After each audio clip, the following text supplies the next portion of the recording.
आज के लेक्चर को अभी हम बिगिन करेंगे अपने सेम स्टाइल में जैसे हम रोज़ करते हैं। लेक्चर के दौरान साउंड की स्पीड की एक फिगर्स में ही फंस के रह गई। वो 436 मीटर पर सेकंड बताया गया है, इट इज़ 346 मीटर पर सेकंड, दैट्स इट। इसको करेक्ट करके चलेगा। बाकी लेक्चर सुनिए अब। चलिए विज्ञान में हम एक कदम और आगे बढ़ते हैं। हम वही क्लास 9th किताब कौन सी बेटा? NCERT साइंस की। उसमें हम क्या पढ़ रहे हैं? फिज़िक्स। और उसमें हम पढ़ रहे हैं चैप्टर 8 मोशन। हमने बहुत से कंसेप्ट इसके बारे में पढ़े। लास्ट लेक्चर के तहत हमने यूनिफॉर्म और नॉन यूनिफॉर्म वेलोसिटी के बारे में अच्छे से पढ़ा, सारा कंसेप्ट हमने समझा। अब हम आगे बढ़ रहे हैं कुछ न्यूमेरिकल्स को सॉल्व करते हुए, उन कंसेप्ट्स को और खूबसूरती समझते हुए आगे बढ़ेंगे। चलिए क्वेश्चन समझते हैं। पहला बहुत इजी क्वेश्चंस, लेकिन पर्पस है आपको कंसेप्ट्स डिटेल में समझाना, ताकि जब जनरल साइंस से एवरीडे साइंस के रिलेटेड क्वेश्चंस आपको एनकाउंटर हों, आप उन्हें सॉल्व कर पाएँ।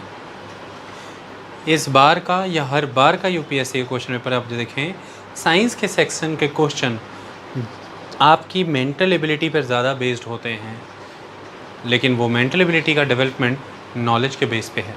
ओके चलें भाई। सिमरन क्वेश्चन देखो यार, मत गुस्सा करो, पता है मुझे you are angry young man. Measure the time it takes you to walk from your house to your बस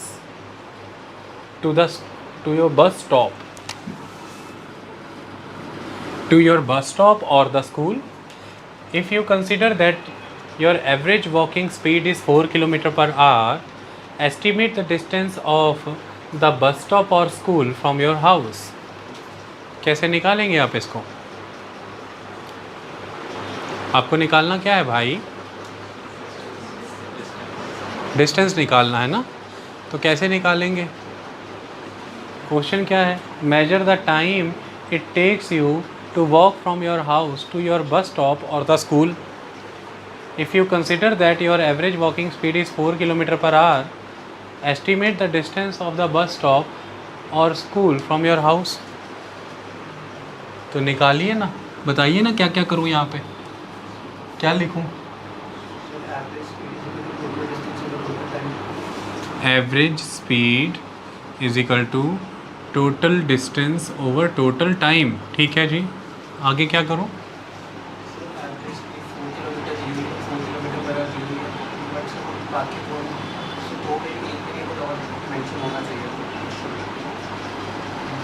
अच्छा होना चाहिए था। एक्टिविटी करने को कह रहे हैं, वो हमें खुद मेजर करना चाहिए। हाँ तो बताइए, आप बताइए सुखनंदन, मैं आप पे रिलाई करता हूँ, मैं करता हूँ, बताइए।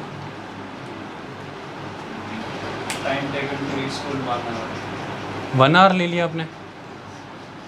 गिवन भी तो था 4 किलोमीटर पर स्पीड है, पर उसके वाया भी तो पहुंच ही जाओगे आप, हो जाएगा ना। ऐसे होगा या टाइम टेकन वाले एग्जांपल से होगा?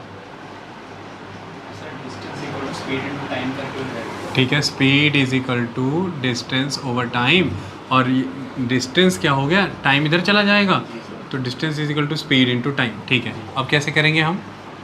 तो स्पीड हमें सर गिवन है 4। ठीक है, distance is equal to speed हमें गिवन है 4 मल्टीप्लाइड बाय सर जो हमने टाइम कैलकुलेट किया है, वो मेजर किया है हमारे ऑब्जर्वेशन से।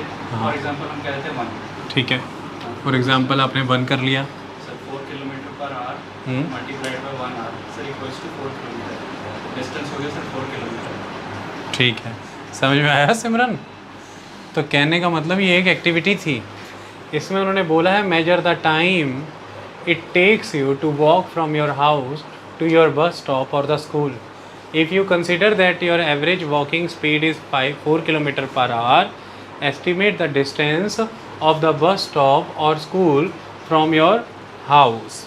ओके, अच्छा यहाँ पर अगर मैं आपको ये कहूँ सुखनिदान कि आप वहाँ पर स्पीड 8 किलोमीटर पर आवर से हिसाब से जा रहे हैं, तो या मान लीजिए मैं कहूँ कि 20 किलोमीटर पर आवर की स्पीड से जा रहे हैं,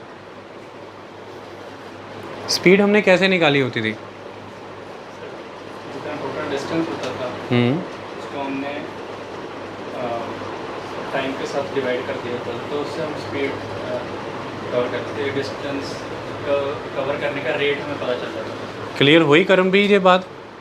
जब हम उस समय उस तरफ स्पीड लिख रहे हैं, वो स्पीड टाइम के कॉन्टेक्स्ट में ही गिवन है, टाइम के कॉन्टेक्स्ट में ही गिवन होगी। क्यों इस तरह से कवर गिवन होगी कि स्पीड का मतलब क्या रहता है? कल लेक्चर में शायद आप दो चीज़ों में कंफ्यूज हुए लास्ट में, जो मैंने नोटिस किया। स्पीड का मतलब ये है कि एक गिवन टाइम में आपने आपका ऑब्जेक्ट जो है वो कितना डिस्टेंस कवर किया।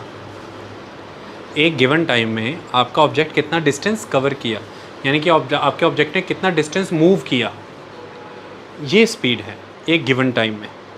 और उस हिसाब से यहाँ पर स्पीड दी गई है कि स्पीड 4 किलोमीटर पर आवर है। यहाँ पर वो समय को हमने उस टाइम के अकॉर्डिंग नहीं लेना जो फार्मूला में डिस्टेंस ओवर टाइम है। आई बात समझ में? वो यहाँ पर हमें एक्टिविटी के तौर पर दिया था तो हम मेजर कर लेंगे, अदरवाइज़ हमें ये क्वांटिटी गिवन होगी तो उसके बेसिस पे आप डिस्टेंस निकालेंगे। आई बात समझ में? ओके। अब मेन एस्पेक्ट यहाँ पर यह है कि डिस्प्लेसमेंट इससे स्पीड से अलग थी वेलोसिटी। स्पीड में हमने देखा कि एक ऑब्जेक्ट एक गिवन टाइम में कितना डिस्टेंस कवर करता है। गिवन टाइम वर्ड यहाँ पे आप यूनिट टाइम भी ले लो, या 1 सेकेंड या 1 मिनट, 1 किलोमीटर, इस तरह से आप ले लो। दूसरी तरफ वेलोसिटी ये थी कि एक गिवन टाइम में एक ऑब्जेक्ट कितनी पोजीशन, एक कितना डिस्प्लेस हुआ एक जगह से दूसरी जगह, यानी कि उसकी पोजीशन में क्या चेंज आया। तो एक जगह पे कितना डिस्टेंस कवर हुआ और एक जगह पे एक ऑब्जेक्ट एक गिवन टाइम में कितना डिस्प्लेस हुआ। तो डिस्प्लेसमेंट जो है वो पोजीशन से जुड़ी है, और डिस्टेंस यहाँ पर जो जुड़ा हुआ है वो आपने कितना रास्ता कवर किया। आई बात समझ में? तो इसलिए कल हमने वो एग्जांपल की थी कि velocity is equal to displacement over time, speed is equal to distance over time. आई बात समझ में? तो यहाँ पर अब सिमरन से ये चीज़ क्यों नहीं हो पाई, और ये क्वेश्चन करने का पर्पज़ क्या था? आपकी कॉग्निटिव स्किल्स, आपकी मेंटल एबिलिटी इंक्रीज़ करना। क्योंकि जो 2 दिन मैंने यूपीएससी के क्वेश्चन पेपर को सॉल्व किया, उसमें आपने ये सीखा कि बहुत बड़े स्किल्स लगते हैं क्वेश्चन को केयरफुली रीड करने में, क्वेश्चन के एक एक वर्ड को अंडरस्टैंड करने में, और फिर उसके तहत उस चीज़ को रिकॉग्नाइज़ करने में। लेकिन साइमल्टेनियसली सुखनिदान ने वो चीज़ पकड़ ली कि ये एक एक्टिविटी दी गई है कि जिसमें हमें खुद ही कहा गया है कि आपने मेजर करना है उस टाइम को। आई बात समझ में? तो क्वेश्चन को केयरफुली पढ़ना इसलिए ज़रूरी है, यही पर्पस है इस क्वेश्चन का यहाँ पे। अगला question, the sound of thunder takes some time to reach you after you see the lightning. जब बिजली कड़कती है, चमकती है, तो आप ये देखते हैं कि बिजली की चमक पहले आ जाती है, थोड़ी देर के बाद कड़कड़ाहट सुनती है आपको। या अगर आप बादलों की ओर भी देख रहे हैं, क्लाउड्स में भी, तो आप देखेंगे बिजली चमक गई, आवाज़ उसकी थोड़ी देर बाद आती है। सिंपल बताना है आपको कि इसका क्या रीज़न है। इसका रीज़न ये है कि speed of sound speed of light से कम है। स्पीड ऑफ साउंड क्या है? स्पीड ऑफ लाइट से कम है। अगर हमें स्पीड ऑफ साउंड क्लियर है, हमें पता है, तो ऐसा भी होता है कि बादलों के कड़कड़ाने के दम पर, स्पीड ऑफ साउंड के दम पर, हम दूरी पता लगा लेते हैं कि साइक्लोन या स्टॉर्म हमसे कितनी दूर खड़ा है, वो कितनी देर में हम तक पहुंच जाएगा। आई बात समझ में? ये इतनी इम्पॉर्टेंट चीज़ है। Speed of light, speed of sound, ये चीज़ें बहुत महत्वपूर्ण होती हैं। आपको पता है क्यों? क्योंकि ये परमानेंट रहती हैं, ये वेरी नहीं करती। इसलिए इन्हें अच्छे लेवल पर यूनिट्स के तौर पर मेजरमेंट के पर्पस से इस्तेमाल किया जाता है। आई बात समझ में? तो यहाँ पर स्पीड ऑफ साउंड 436 मीटर पर सेकंड होती है। 436 मीटर पर सेकंड होती है स्पीड ऑफ साउंड, और स्पीड ऑफ लाइट 3 × 10⁸ मीटर पर सेकंड होती है। ठीक है, 3 × 10⁸ मीटर पर सेकंड होती है। क्लियर? स्पीड ऑफ साउंड कितनी होती है? 436 मीटर पर सेकंड। डन, जो एनसीईआरटी में फिगर गिवन है। आगे चलें। Distinguish between speed and velocity, velocity और स्पीड के बीच का फ़र्क बताएं, क्या क्या होता है। सबसे पहले पहला डिफरेंस क्रिएट करें स्पीड एंड वेलोसिटी के मामले में। बताएं, कौन बताएगा, जल्दी बताओ, क्विक बताएं। वंशिका, लाउड। हाँ,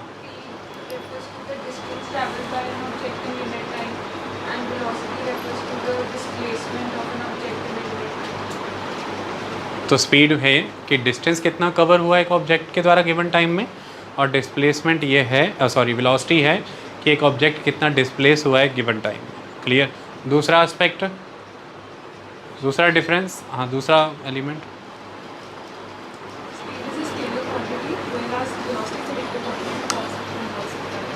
स्पीड एक स्केलर क्वांटिटी है, वेलोसिटी एक वेक्टर क्वांटिटी है, यानी कि स्पीड में डायरेक्शन रिक्वायर्ड नहीं है, वेलोसिटी में डायरेक्शन भी मेंशन करना पड़ेगा।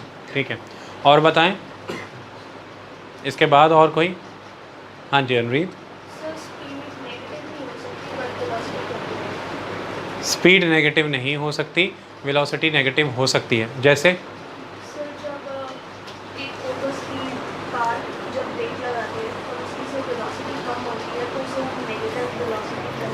क्यों?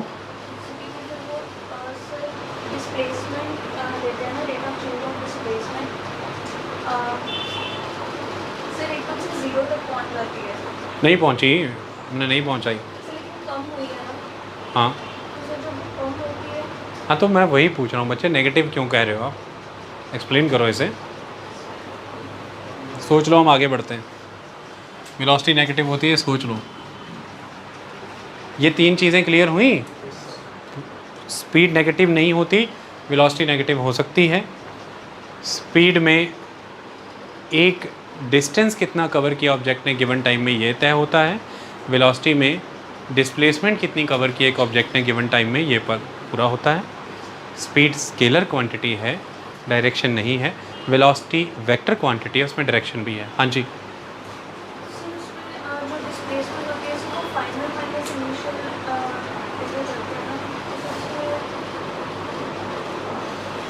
डिस्प्लेसमेंट मेजर करने का ऐसा क्या तरीका है, फाइनल माइनस इनिशियल? ऐसा तो कोई फार्मूला नहीं है डिस्प्लेसमेंट का, there is no such formula of displacement. सोचो आराम से इसको, it is not the formula of displacement. हाँ भाई, आगे। Under what condition is the magnitude of average velocity of an object equal to its average speed? Karamvir, इसका answer मुझे आपसे चाहिए। एवरेज वेलोसिटी और एवरेज स्पीड कब बराबर होंगी? यार ये गलत बात है, दिमाग नहीं लड़ा रहे हो, इतना डिटेल में पढ़ा रहा हूँ सारा। एवरेज वेलोसिटी और एवरेज स्पीड कब बराबर होगी? एवरेज वेलोसिटी का फॉर्मूला क्या है?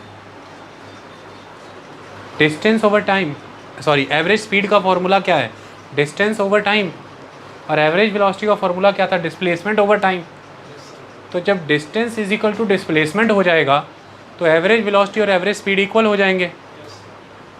यानी कि आप यहाँ से यहाँ तक की बात अगर करें तो ये 20 किलोमीटर है और ये जो है ये 50 किलोमीटर है।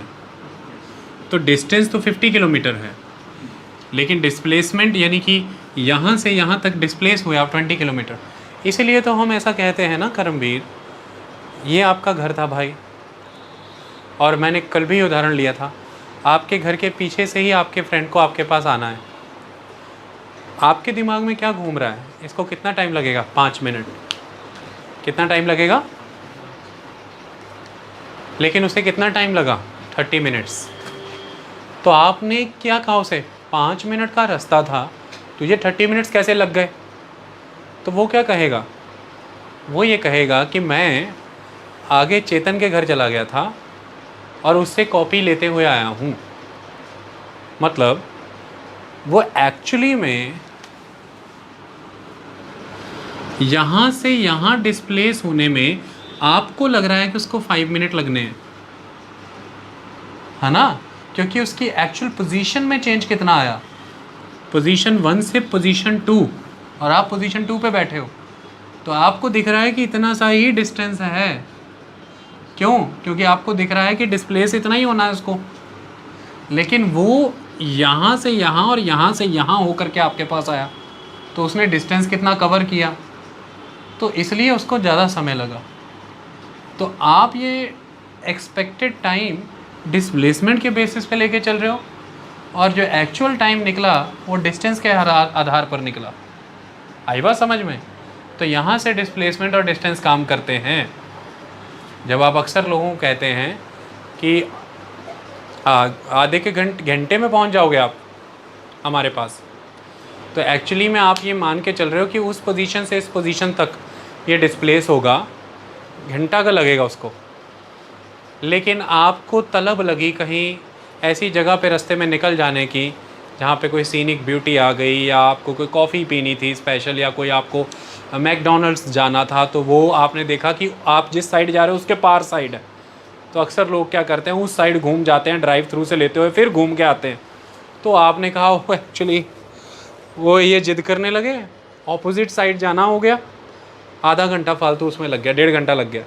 आप 1 घंटा दिमाग में बना के बैठे हो एक्चुअली में on the basis of the displacement, कि वहाँ से यहाँ तक आपको आने में कितना का समय लगना था, इतना ही तो डिस्प्लेस होना है। उसको 1.5 घंटा लगा एक्चुअली में ड्यू टू डिस्टेंस, उसको 1.5 घंटा लगा डिस्टेंस। हमने यहाँ पर स्पीड को दिमाग से निकाला हुआ है, हमने स्पीड को थोड़ी देर के लिए दिमाग से निकाला हुआ है, उसे 3 घंटे भी लग सकते हैं अगर वो 10 की रफ्तार से चल रहा है तो। आई बात समझ में? तो डिस्प्लेसमेंट डिस्टेंस ऐसे काम करते हैं, ठीक है। अब इस ग्राउंड पर अगर देखें तो वेलोसिटी यानी कि एवरेज वेलोसिटी और एवरेज स्पीड कब बराबर होंगे, जब वो चेतन के घर गए बिना आपके घर आ जाए सीधा। आई बात समझ में? तो वो सीधा आपके घर आ गया, तो डिस्प्लेसमेंट और डिस्टेंस दोनों बराबर हो गए, तो ऐसे में वेलोसिटी और स्पीड दोनों बराबर हो गए, एवरेज वेलोसिटी और एवरेज स्पीड दोनों बराबर हो गए। Average speed is equal to distance over time, average velocity is equal to displacement of time, और displacement and distance both are equal, so that's it, average velocity and average speed both are equal. Okay, clear कहानी। Practically अगर आपको aptitude में या किसी भी तरह से ये क्वेश्चन घुमा फिरा करके पूछा जाता है तो आप आंसर कर दोगे ना, कि आपका दोस्त पोजीशन ए से चला, आपका घर पोजीशन बी पर था, जो कि एक्चुअली में उसके बीच का डिस्टेंस 2 किलोमीटर था, लेकिन वो आगे और चला गया 6 किलोमीटर पार्लर आइसक्रीम पार्लर पे आपके लिए आइसक्रीम लेने के लिए, और वो आइसक्रीम पार्लर से वापस आपके घर तक आया, तो उसके घर से आपके घर तक तो 2 किलोमीटर है, लेकिन वो सीधे निकल गया आपके घर से 6 किलोमीटर गया, 6 वापस आपके घर तक आया, तो 12 किलोमीटर वो, तो 12 किलोमीटर और 2 किलोमीटर वो अपने घर से आपके घर तक, तो टोटल तो 14 किलोमीटर डिस्टेंस हो गया उसका। लेकिन अब वो जहाँ खड़ा है और जहाँ से वो शुरू में चला था, फाइनल पोजीशन में चेंज कितना है उसका, अपने घर से आपके घर की पोजीशन में चेंज कितना है, यानी कि वो डिस्प्लेस फाइनली कितना हुआ, 2 किलोमीटर, वो 2 किलोमीटर। इसलिए आपको हुआ तो इतना समय किधर लगा दिया बे, वो कह रहा है यार वो आगे निकल गया था, बर्गर लेने चला गया था, आइसक्रीम लेने चला गया था, तो इसलिए इतना टाइम लग गया, क्योंकि वो अपने लेवल पे सही है, डिस्टेंस बहुत कवर कर गया ना वो। आप डिस्प्लेसमेंट के दम पे दिमाग में लगा के बैठे हुए थे, तो आने 10 मिनट में आ जाना चाहिए था, अभी तक क्यों नहीं आया, ये रीज़न है। ओके, क्लियर कहानी। आगे, what does the path of an object look like when it is in the uniform motion. अगर कोई ऑब्जेक्ट यूनिफॉर्म मोशन में है तो उसका पाथ कैसा दिखेगा, स्ट्रेट लाइन। यूनिफॉर्म मोशन में है तो स्ट्रेट लाइन ही होगी, स्ट्रेट लाइन होगा। ओके, ये ग्राफ्स में है, वहां पर हम समझ लेंगे। क्लियर।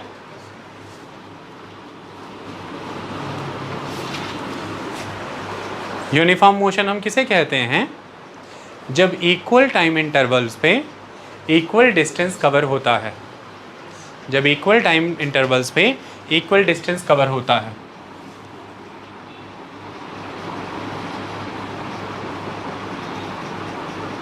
ये टाइम है 1 2 3 4, और ये यहाँ पर इस तरफ आपको लेकर के चलना है डिस्टेंस। ओके, डिस्टेंस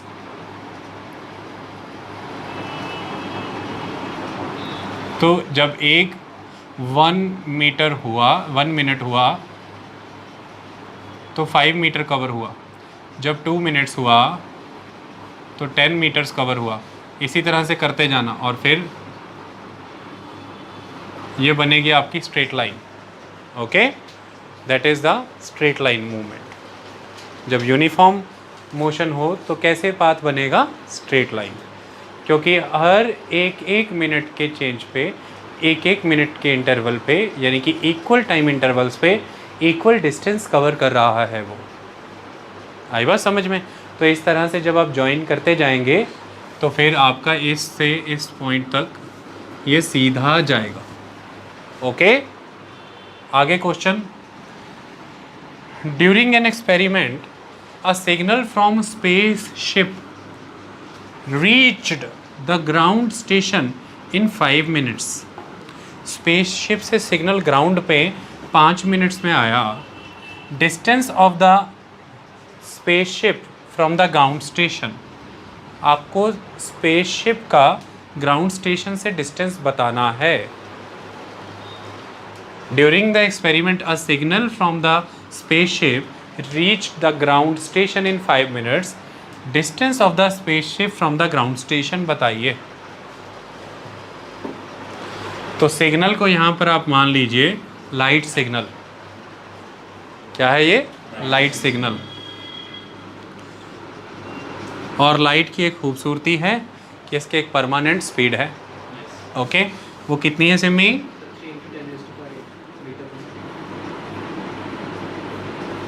ठीक है। ये अब हम इसको कैसे सॉल्व करेंगे सिमी? 5 मिनट्स को 300 सेकेंड्स में क्यों कन्वर्ट किया हमने सिमी? हाँ, तो फिर इसके लिए क्या करेंगे? 5 डिवाइडेड बाय और इनटू 5 इंटू 60। ओके, तो ये कितना हो गया? 300 सेकेंड्स। ऐसा हमने इसलिए किया क्योंकि स्पीड ऑफ लाइट हमें इस फॉर्म में गिवन है, तो हमने पहले इसको भी वैसा ही कर लिया। फिर ये हमने किसको किया? टाइम को।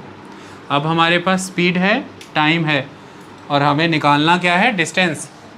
तो distance is equal to speed into time, यानी कि it is 300, sorry time power, it is 3 into 10 raise to power 8 into 300। Okay, clear? और इसको हम कैसे करेंगे? 3 तिया 9 इंटू 10 के ऊपर 8 तो ऑलरेडी चढ़े हुए हैं, 2 जीरो और चढ़ा दें।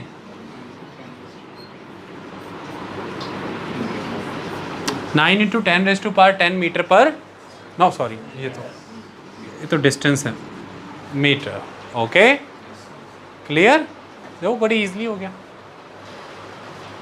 प्रैक्टिस करते रहोगे तो मल्टीप्लाई भी फटाफट होने लग जाते हैं, बाकी कोई टेंशन की ज़रूरत नहीं। ओके, आगे चलें, पढ़ें। इतने क्वेश्चंस के बाद सब समझ में आया? हाँ जी, अब दिमाग में आया कुछ?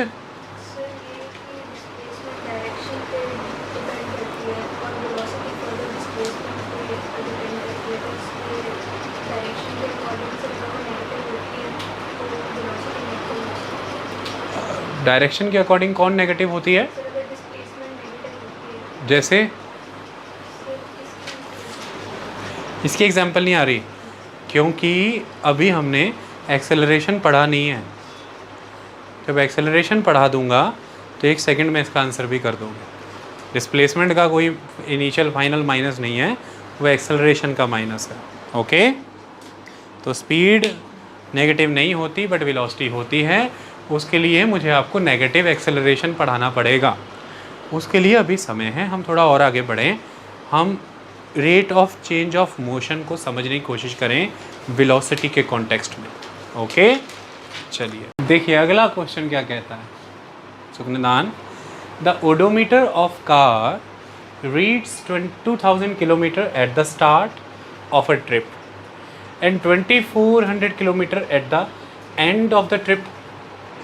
If the trip took 8 hours, calculate the average speed of the car in kilometer per hour and meter per second. हाँ भाई करमवीर, क्या होगा इसका आंसर? हाँ चलो बेटा बताओ। हाँ चलो कराओ, जोर जोर से बोलो, चीख चीख के। 2000 किलोमीटर पर सर जो पहले ऑडोमीटर था उस पे सेट था, ठीक है। जो उसका इनिशियल किलोमीटर पे था, एंड पॉइंट पे 24 पर किलोमीटर था। 2400 किलोमीटर बेटा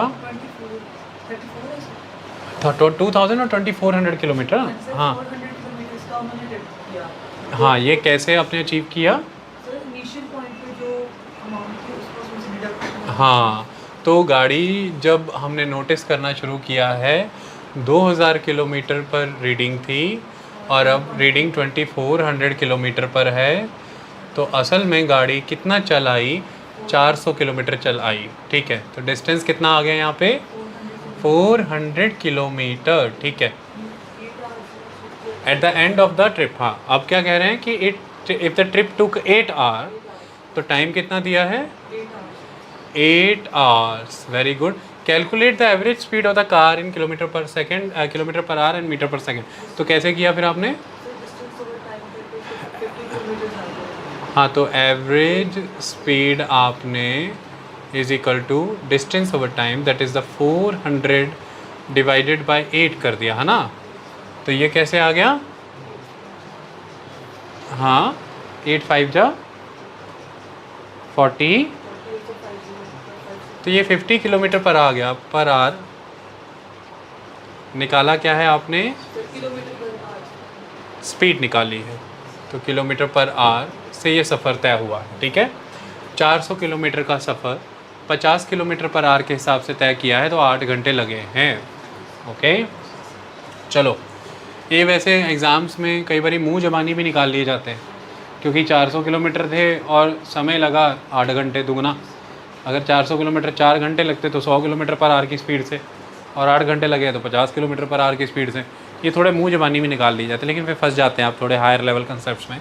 अच्छा बेटी, इसको मीटर पर सेकंड में बदलो। अब वो बस करो बस फटाफट। सबसे पहले क्या करना है वो सबसे बाद में करेंगे, इसको जल्दी बदलो। 1 आवर में 60 सेकंड। ओके, हाँ हाँ हाँ हाँ हाँ, जल्दी जल्दी जल्दी जल्दी। चलो बस बस हो गया ना काम। फिर वो जो आता था वो निकाल के बैठ गया, अगला नहीं निकाला।